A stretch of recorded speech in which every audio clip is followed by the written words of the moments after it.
Welcome to Guns and Gear Network, everyone. Appreciate you tuning in today.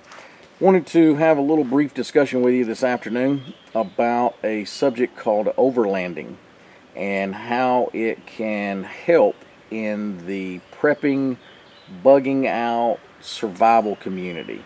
I know a lot of people that follow my channel are typically in the prepping community, not so much probably the overlanding community, maybe a little bit, but that's why I'm wanting to talk about it, because there is a lot of similarities with the two communities, and we can actually help each other in a lot of ways, I feel.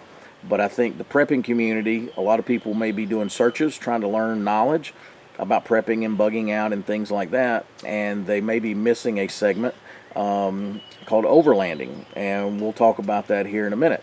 It's a beautiful day out. Just wanted to come out here and have a little discussion with you guys. My son is wanting to start a new YouTube channel, and he's trying to learn what I do and how I do it and the camera and all that stuff, and he's joining me this afternoon just to kind of hang out and learn a little bit. You want to say hey to everybody?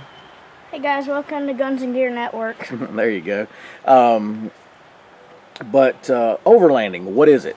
So overlanding is vehicle-based travel, and it's kind of exploration, if you will. So and it doesn't always have to. When I use vehicle, I use that term loosely. A lot of times when people that are familiar with overlanding or have heard of it, they think of something like this FJ. It's purpose-built, all that stuff, and a lot of times it is a purpose-built vehicle like this. But you could be in the family minivan, you could be, in the car, whatever. It's just going to dictate, your vehicle is going to dictate the type of overlanding and routing you're going to do.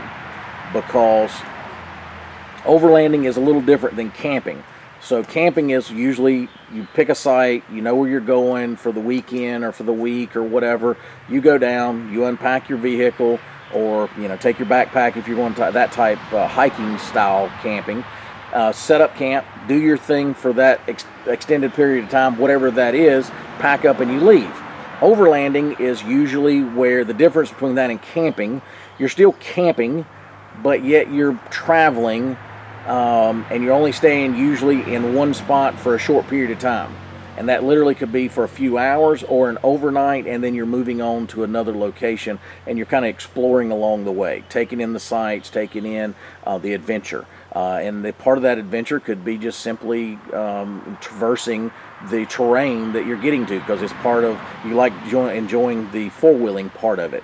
So everything's a little different, but you could do the same with a vehicle. You would just have to, like a just regular car or minivan, you just have to plan your trip a little different and not be able to go into those remote areas. You would just go into different campgrounds and just stay for a night, pack up, and then travel some more and enjoy the sights along the way and the things that you can do, just a little different. So overlanding. Well, when you talk about the purpose-built vehicles, that's what I'm talking about that can, I think, help the prepping and survival community. Because if you follow my channel, you know I've been doing the bug out series, right? The bug out vehicle series about this FJ. So a lot of things that I have incorporated into this vehicle, a lot of people could look at this and I didn't call it bug out vehicle, and they'd say, oh, he's building an overlanding vehicle. That's exactly why I want to talk about this, because we can learn a lot from each other. And there's a few channels, and I'll post those in the section below down there, where some guys that I follow and I like, and they're very knowledgeable. One's from South Africa and one is from Australia. So overlanding has become so popular that over the last few years that there has been just a huge explosion in companies and products that have come to market specific for the off-roading and overlanding community. Matter of fact, there's two events in the United States called Overland East and Overland West, where people, vendors and companies come out, set up to show their wares, show what they've got, new products, all that specifically for the overlanding crowd. Now, there's a difference between, in my opinion, in overlanding and off-roading. Off-roading typically is a little different crowd. They may or may not even camp at all. They may drive to an area, go, test their vehicles to the extreme that they can test them to, whether it be rock crawling over huge rocks, big mud holes, all that stuff. and they don't spend the night. They just drive it back home or haul it back on a trailer. So it all kind of bleeds into one another, because a lot of things that the off-roaders use, overlanders might use. Like, say, these rock sliders down here on there, they actually protect the vehicle. Well, somebody overlanding would want, that has a purpose-built vehicle like this, you would want to protect it, or the bumpers and the winches and the stuff like that, the high-lift jacks. So bugging out and overlanding, in my opinion, have a lot of similarities in the fact that overlanders, a lot of times, the real hardcore ones, they'll be gone for weeks, months at a time, or longer sometimes. And so they have to be able to survive for that long with a small amount of kit. Now, in the grand scheme of backpack camping, it's a lot of kit. A lot of them have portable refrigerators, you know, freezer combinations. They have portable cooks, you know, stoves, and just like car camping, but they're just moving. And so they do carry a lot of kit a lot of times. They have rooftop tents, things like that. Now, and as my channel progresses, I'm going to do a little more of the overlanding / bugging out kind of thing. This has been kind of a small project that I've been undertaking with this FJ Cruiser, and kind of going that route. But the difference, in my opinion, between overlanding and off-roading in particular, because a lot of people will ask me, do you take this thing off-roading? It looks really nice. Well, yeah, I do, but I'm not an off-roader kind of guy. So in other words, I don't go drive over to a place and try figuring out the biggest mud hole I can get in and if it'll come out, or I don't go try climbing the biggest rock pile just to do it. If it's on a trail that I'm exploring or like, yeah, that's fine. But the difference with those guys and myself and my vehicle is, I watched a documentary. It's a Navy SEAL documentary years ago, and I remember specifically they talked about this.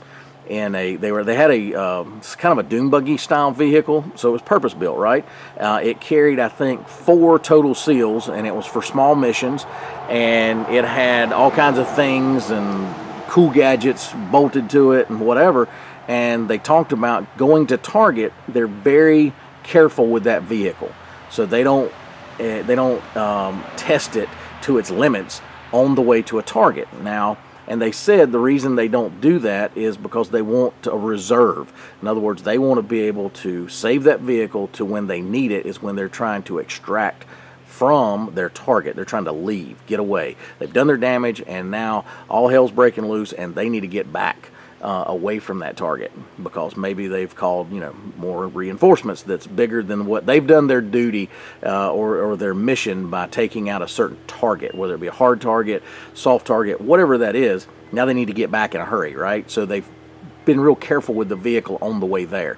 So I'm kind of the same way. In other words, I don't go out here and tear up my vehicle and then it's down for a week or two trying to get repaired, or until I save up enough money to buy a new, you know, gearing system or axle or whatever I broke, because I just went out and tried climbing something I really probably shouldn't have. So my vehicle's a little different. Yes, it's for overlanding, it's for off-roading and all that, but again, I try holding my vehicle, because I have the prepping mentality and the bugging out mentality. So I treat my vehicle very well. I don't go out and tear it up. So that's the difference between what I do and what some of the other guys do as far as off-roaders. So if you're in the prepping mentality, you want to take care of your stuff until you really need it, right? So that's kind of the situation with this, just like the Navy SEALs. I don't want to tear anything up because I don't want it down. Because you know how Murphy's Law is.